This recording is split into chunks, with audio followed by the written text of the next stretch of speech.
Hey, Fanboy Nation.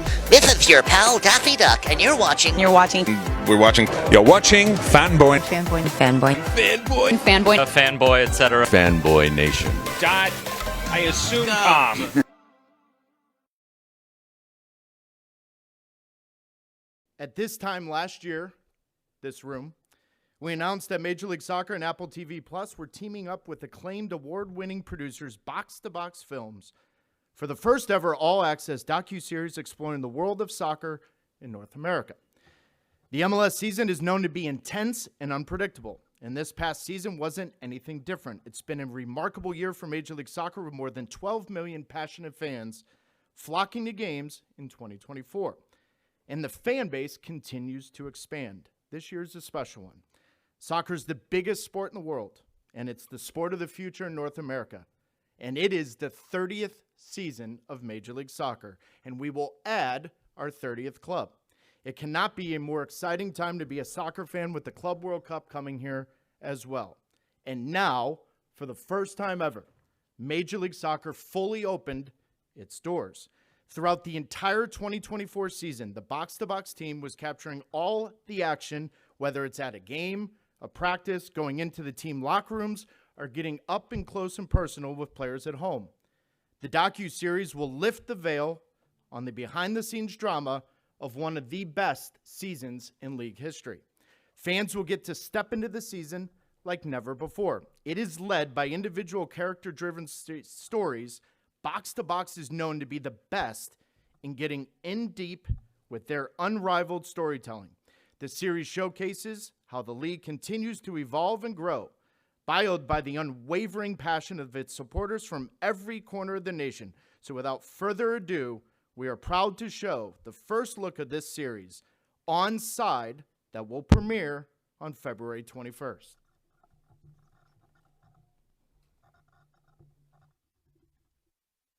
Welcome to Major League Soccer in 2024. This is a massive moment to have exceptional players playing in this country. But this league is a tough league. Ready? This is soccer. This is the life. There's always someone better, faster, stronger. You just gotta keep up. Have a family. As you get older, it gets harder. Missing this time with him is valuable. Sullivan, 14 years old. I worry about him, but I think he's pretty grounded. When you come from Barcelona, you always need to prove that you come from Barcelona. I tried to teach them, we failed, but because of those failures, you're gonna win. My journey is nothing short of incredible. My objective is to win trophies, and I know what's expected of us. What's up, boss? 1, 2, 3.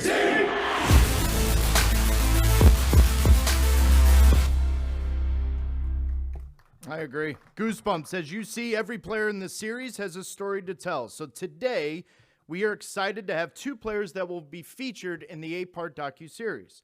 Please welcome FC Cincinnati Central Defender and 2023 MLS Defender of the Year, Matt Miazga, and the Philadelphia Union center midfielder who made history as the youngest to ever make a regular season debut among the top professional sports leagues, Kevin Sullivan.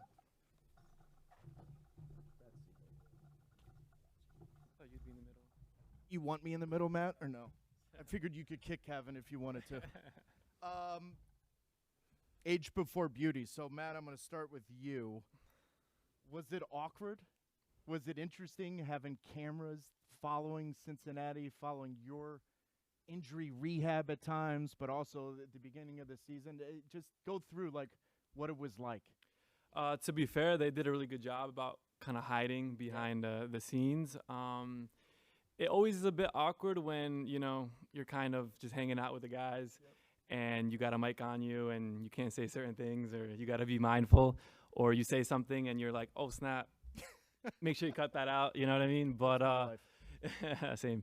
But it was fun. I think, like I said, they did a good job hiding, and we just were authentic. We were ourselves, and I think we got the better of that series. Yep. Kevin, how was it for you? It was an interesting year for you from the beginning, but this had to be a fun part of the process. Yeah, I mean, it was certainly fun, but I agree the box-to-box crew created a great environment with my family. It's like we met them in one day, and they were already eating dinner with us. So it was definitely strange. We had like a mic guy, and then 2 people in the house, and then there were guys coming in and out of like the van in my driveway. So no, but Box to Box did a great job, and it was easy to adapt to. Which family member hated it the most? The twins hated it. My brothers Ronan and Declan, because like Matt said, saying certain things. How old are they? They were 16 at the time. They're 17 now. So that's like peak life right there. But they definitely had to watch what they were saying. While we're still on the topic, Kevin, 2024 was an interesting year for you. It was a half a season on the field for you on some levels. You and I connected at the MLS Next Pro All-Star Game. If there was one thing that you took out from that season for you going into 2025, what would it be? Yeah, so I mentioned this before in a few interviews. The thing I took away most was balancing these 3 things of school, a social life, and soccer. And with the help of my brother, who has done the journey, and he's been along nearly the same exact path as me, he's definitely been an awesome help along the way. I definitely learned from him day in and day out. But school was definitely weird to adjust to, with half online, half in person, missing classes. And then, social life, you have to sacrifice a lot of things. Obviously, I learned that at about age 12, 13, when other people were, going out, and you just stay in. But to be where I'm at, I definitely don't regret any of it. Matt, what were you doing at 12 and 13? Yeah, like I said, how old are you, 15 now? Or 15. 15, yeah. He's living a different life. But that all comes part of the game. So credit to him and his family for, keeping him humble. And I know one of his uncles well, so he always says good things about you. But 12 and 13, I don't even know what I was doing. I was like playing with my scooter in the park. Exactly. 2024 was an interesting year for you. I thought you guys had a real shot of winning the Supporter Shield. Obviously, injuries was a huge part of it. 1, how are you feeling fitness-wise and all that? And 2, how difficult was that for you? Yeah, I'm getting there. It's a long rehab, but I'm kind of towards the end of it. And now it's just about, taking my time and making sure that I'm, fully fit, not kind of going in there, 90, 95%. Yep. And, it's a long season. The MLS season's long, so we haven't started yet. So I have some time, but I'm getting there. And, 24 was hard. Like you said, midway through, we were first in the league in points per game. So then obviously it went a bit downhill, and we got out of the playoffs early. But, that's part of soccer. That's part of the journey as a professional. You got to learn from these ups and downs and make sure that this year is a big one for me and for the team. I think what's interesting, guys, is that 30th year of Major League Soccer, 30th club, first time there's a real in-depth docuseries that's going to reveal what it's been like for me back in the day, 20 years ago in MLS, what it is now. If I ask both of you one thing that you want the viewer to get out of watching these 8 episodes, Matt, I'll start with you. What's the one thing you want the fans to say, hang on a minute, like this is what Major League Soccer is about? Well, one, it's the passion, but it's also, for us players, we're all normal people. We're all normal human beings. So, besides you, but yeah. So, just to see our life as a normal human being. And, we play soccer for a living, but like I said, we can all relate to the supporter and to the fan that we're just like them. So it's nice for them to kind of see, like I said, how we're normal people and how we live our lives. Kevin, I think one of the interesting parts of these episodes is going to be the support systems. I think a lot of us in this room, we've been in this league for a while. We've covered this league for a long time. We've seen the support systems, but now it's kind of opening it up to the world. They're going to see the Sullivans. They are. Are you excited for it? Are you nervous for it? Or are you? I know you're proud of that support system, but where are you emotionally when that episode comes out? Yeah, I mean, I'm glad they get to see what it's like inside the Sullivan household. You may know what it's like through my uncle, but right, we're a tough family. There's criticism every day, almost every 10 minutes. So, no, but it's what I love about being raised by my family. They did a great job. I agree. This series lets the people see, us players, like, we have emotions. We're not just stone cold. They get to dive deep into what we do in our free time, who we hang out with, and yeah, me personally, my support system and my tight circle around me. So yeah, definitely give it a watch. Matt, I think what's going to be I'm glad you said the first word, passion. I think the Hell is Real Derby is unbelievable. Yes, it's in middle of America. Yes, it's Cincinnati, Columbus, where LA, Seattle, Portland, Toronto, Montreal. The historical rivalries in the sport in our country are now just getting introduced. St. Louis, Kansas City is another one. But for you, Red Bulls, Europe, come back, I think it's better than you expected. Would you agree with me? I 100% agree with you. I think the good thing about the Hell is Real Derby is that we're two good teams. Yep. We're probably the two of the better teams in the whole league, obviously, with the recent successes that we've had. So I think it's nice for fans and for people across the world to just see two good teams go at it and fight, to be at the top of the league, for bragging rights in the state of Ohio, because respectfully, there's not much else to do in Ohio but to watch sports. I think you'll see, like I said, the passion and the intricacies of it, locker room talk, halftime talk during the game, the emotions that we're feeling, that we're doing. And then, for us, it was victory. So you see the joys of victory.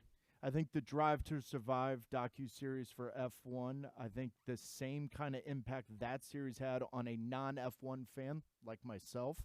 I think when they see the passion of these rivalries, I think it's going to catch the attention of the average sports fan or the non-MLS fan, and I think that's where Onside's going to really have an impact. Last one for both of you, and Kevin, I'll start with you. You got a new manager this year, already going to be your first full season with the first team. You got a new manager. What are your expectations for 2025 on a personal level? And I'm going to give you a little bit of a media tip. If you say, just work hard, play hard, and do my best, then we're going to erase it. No, obviously I have goals of playing more,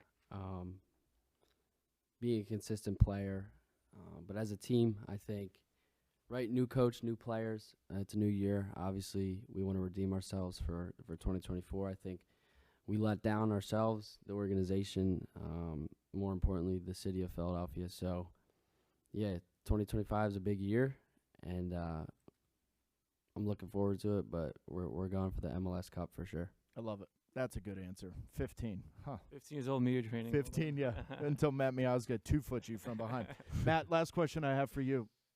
I would say, Pat Noonan sitting right next to you, you guys want to win trophies.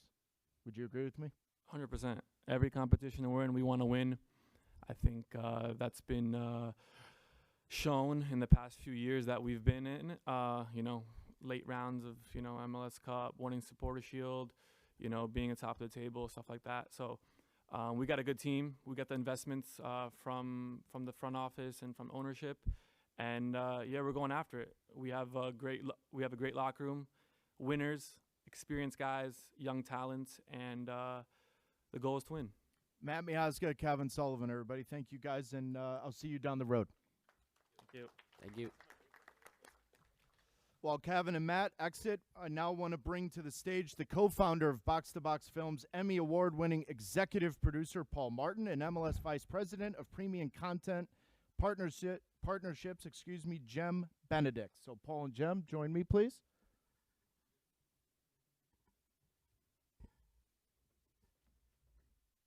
And Paul, I promise you, I won't ask you what you were doing at age 12 and 13.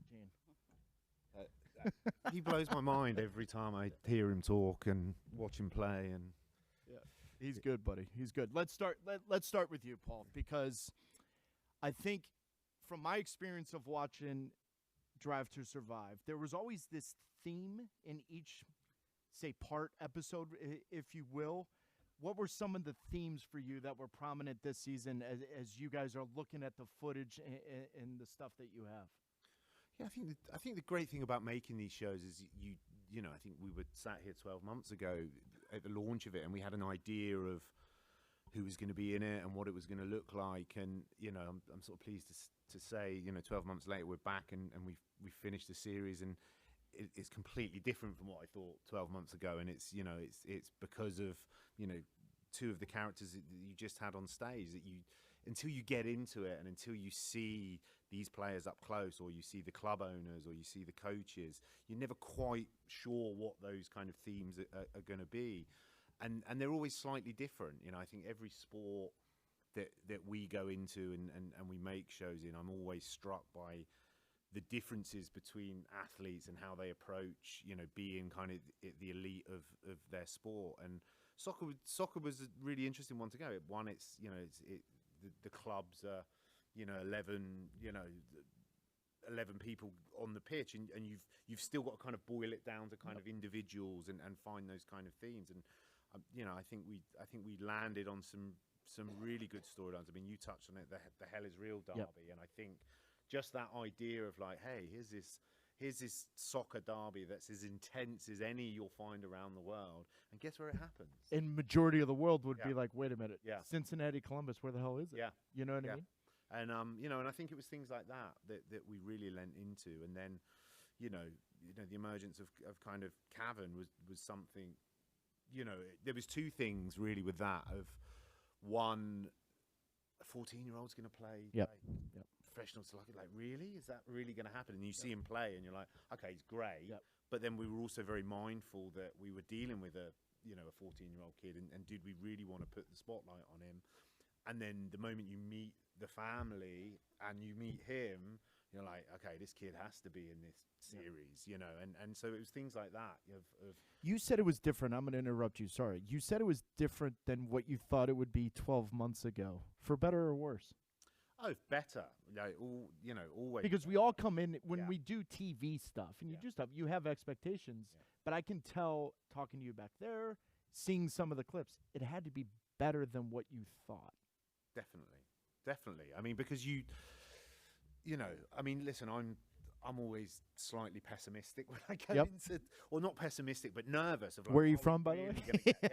Are we really going to get the characters? Are we really going to sort? Are the teams really going to let us in? And I think what was great about this was the way that, you know, our partnership with kind of the MLS from day one had always been really, really strong. And then that, you know, that fed through to the clubs. Like, we did a lot of, you know, outreach and a lot of, you know, talking to the clubs about what this thing was and how we were going to kind of approach it. And, you know, the clubs were great, you know, let us into, you know. I mean, you guys were everywhere I was, right? It was awesome. It was great. Jem, I'm just curious because, one, I think this is so important for the league in its 30th year, because now we're opening the eyes and the doors to something we've never done in this league for a long time. How did that come about from your perspective and who you talk to in your industry? How important is this for Major League Soccer? Yeah, I mean, I think it's hugely important, and this is a really exciting day for not us, but for the entire league to have this project come to life. You know, this is an area of the business that we've been working on for years, really. We've known Paul since pre-COVID. So this is a relationship that we've had and we've built over the course of many years. And again, to Paul's point, 1 year ago we were sitting here and we didn't have a single piece of content on our hands. And then you fast forward to 12 months later and covering an entire season of MLS, and you look back and go, oh my gosh, there's 29 clubs, now 30, and we have a show in our hands. And so, yeah, for it to have come to life and come to life this year, going into our 30th season, is. How does hugely Apple TV important. Plus and Box to Box make this even a better series? Yeah. Just because they're great partners. I've seen it, but I think for everyone in this room, I think they'd Yeah. be interested in that perspective from your point of view. Yeah, I mean, I think I can't stress enough that we get approached by folks all the time, that our relationship with Box was hugely important. Really have to have that trust and communication, and Paul and our team, we've been simpaticos since day one, I would say. And so again, the timing, the moon and the stars just kind of aligned in that, Apple came on as our broadcast partner, where we're integrated with their company, and what a perfect opportunity to further expand our relationship with Apple TV Plus. So again, it was just really fortuitous. And I think it's important for everybody to know, Jem, though, while you guys were lockstep perfect, this is Box to Box's thing. And Major League Soccer, you guys aren't, there's no one whitewash. This is what they get is what they get. And I think that's going to be the best part of this. Right. Yeah, I mean, we wanted to do this show, in the right way. Yep. And to be able to do that, we have to have folks get comfortable with having an unfiltered look at the league as they've never seen it before. And as Kevin and Matt expressed, I mean, Box to Box is the best in the business. So it's sort of working with Box to Box is helpful. We don't need an introduction per se when we go to players or security guards or ownership. And they did a really good job, from my experience, of being in the peripheral without being there. Right. And I think that's why the content is going to be so, I think, engaging, which is where it leads to me, Paul, because for this league, for myself, the passion all of us have in this room for growing this league, growing the sport, the World Cup coming here in less than 2 years, how do you create a series? It's a wrong word, but how do you try to engage the non-football fan, the non-fan of Major League Soccer that says, you know what, I want them to be? How do you do that? I think the honest answer is you just do it with authenticity, because I think it's there. I think I've been back in the US for 2 years, and I lived out in the US like 15 years ago, probably in LA when David was playing at the Galaxy. And the difference between MLS then and now is huge. It's night and day. It's complete night and day. So because I'm not playing, for the better. So it doesn't need. It's not like we're trying to tell a story that needs to be created. It just needs to be shown. And I think that was the thing of like we're never trying to make out that there's bigger crowds than there are, or there's more passion than there is, or more. It's there. And I think all we had to do was kind of just let the shackles off and let people see how skilled these players are, how passionate these players are, how dedicated owners and the coaches are to winning trophies and all that stuff. So our job's almost the easy part. We just we hide in the corner and we point the camera. And but when you're authentic, to your point, Yeah. the dedicated fan is not going to be turned off by it either. Correct. Because the dedicated fan comes in, but then the new audience comes in. If there's one thing for people in this room to chew on that fans are going to be surprised about of your content, what would it be? I think it's the passion that and the players and the coaches have. I mean, we always have comparisons with Drive to Survive on every show we do, and I think the question I always get asked is like, who's going to be our Gunter Steiner? Yeah. Who's going to be our Gunter Steiner? And all I'll say is I watched the first cut of the Cincinnati episode, and I was like, Pat effing Noonan. There you go. Yeah. Like, it was just a great character. Yeah. So it's just sort of things like that. And like I say, it's there. It's not that we're creating these characters are there. Well, I've known Pat since he was 5, and my mom and dad have said Pat effing Noonan multiple times in their life. I can promise you that. I think the last one for the both of you, and I'll start with you, Jem, is just Onside when it debuts February 21. Is there going to be a part of you on a personal level is like, you know what? The 30th year is kicking off with the right note. Hell yeah. Right? Absolutely. Yes. Like I said, I mean, we've been talking about this for years, and so for it to come together the way that it did, for it to, release going into our 30th season. We have record-setting attendance numbers. We have global stars, signing with us day and night. We've got young, amazing characters like Kevin and Matt that you just met. I mean, we're really going to be able to show a side of MLS that people don't know about, and show a side of North American culture that is really, really cool and entertaining, and I think will be really eye-opening to folks. So really, really excited to have contributed to that. Yep. When this comes out. Paul, in what about you? February. February 21st. Yeah, it's great, and it's a great moment, and again, being slightly nervous and pessimistic. Yep. Fingers crossed that that people watch it and like it. But I think anytime you get the opportunity to sort of showcase something like this, and obviously a special year for kind of the MLS, it's great, and it's great to be part of, and we're so fortunate, to be a part of it with our partners at MLS and also Apple. They've been. I don't think this show would be possible without that kind of relationship. Yep. I think the collaboration's great. I think the 30th year kicks off right with this new docuseries, 8 parts. February 21st is the debut. So thank you to Paul Martin, Jem Benedek for coming. And 2025 is going to be here before you know it. So thank you, everybody. Thank you. Thank you.